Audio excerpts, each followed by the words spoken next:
أعوذ بالله من الشيطان الرجيم.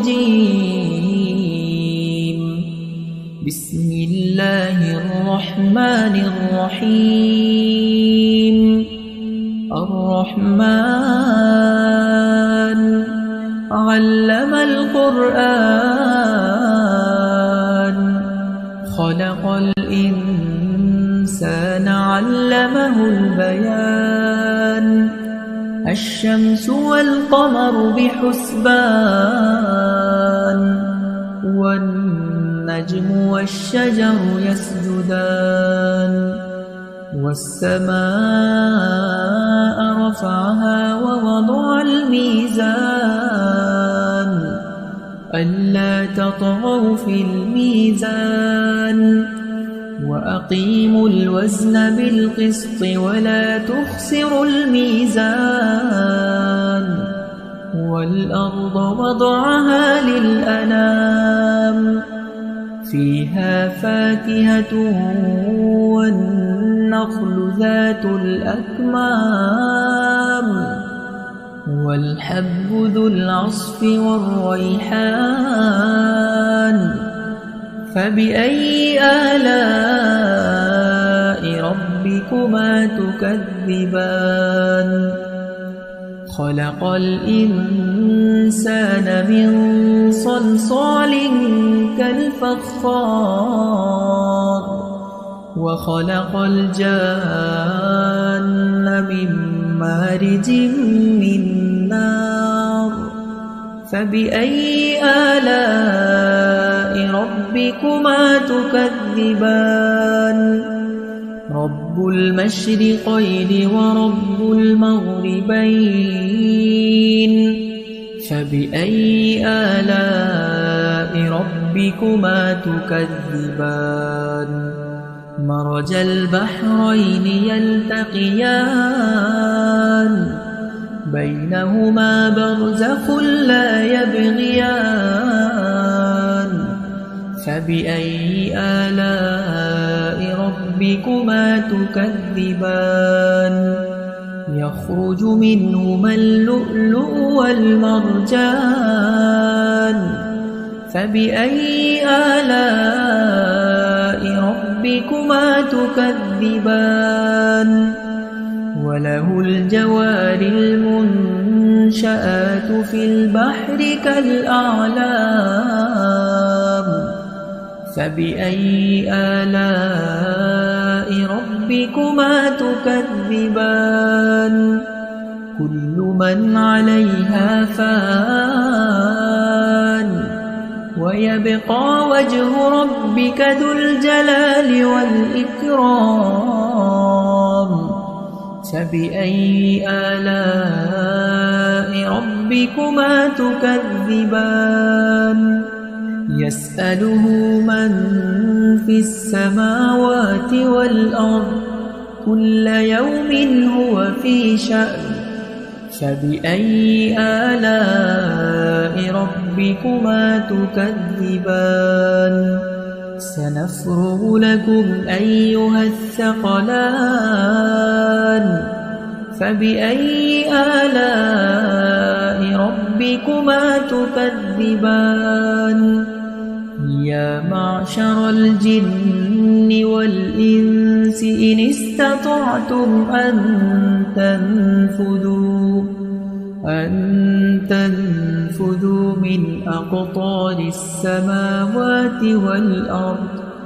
من أقطار السماوات والأرض فانفذوا لا تنفذون إلا بسلطان فبأي آلاء ربكما تكذبان يرسل عليكما شواظ من نار ونحاس فلا تنتصران فبأي آلاء ربكما تكذبان فإذا انشقت السماء فكانت وردة كالدهان فبأي آلاء ربكما تكذبان فيومئذ لا يسأل عن ذنبه إنس ولا جان فبأي آلاء ربكما تكذبان يعرف المجرمون بسيماهم فيؤخذ بالنواصي والأقدام فبأي آلاء ربكما تكذبان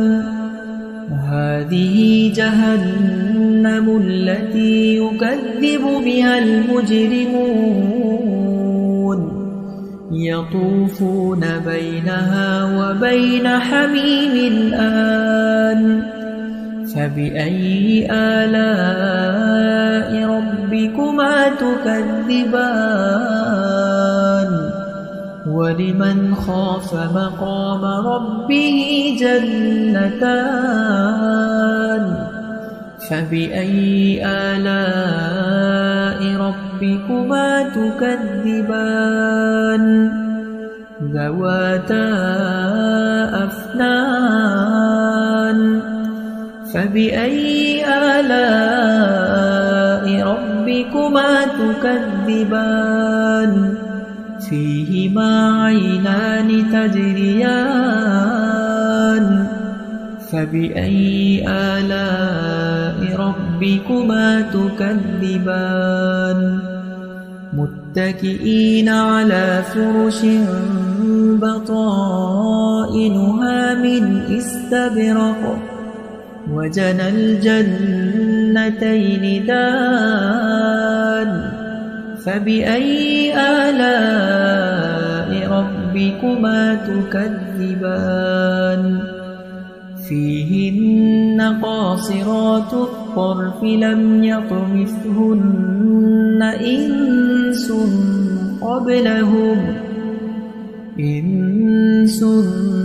قبلهم ولا جان فبأي آلاء ربكما تكذبان كأنهن الياقوت والمرجان فبأي آلاء ربكما تكذبان هل جزاء الإحسان إلا الإحسان فبأي آلاء ربكما تكذبان ومن دونهما جنتان فبأي آلاء ربكما تكذبان مدهامتان فبأي آلاء ربكما تكذبان فيهما عينان نضاختان فبأي آلاء ربكما تكذبان فيهما فاكهة ونخل ورمان فبأي آلاء ربكما تكذبان فيهن خيرات حسان فبأي آلاء ربكما تكذبان حور مقصورات في الخيام فبأي آلاء ربكما تكذبان لم يطمثهن إنس قبلهم ولا جان فبأي آلاء ربكما تكذبان متكئين على رفرف خضر وعبقري حسان فبأي آلاء ربكما تكذبان تبارك اسم ربك ذي الجلال والإكرام أعوذ بالله من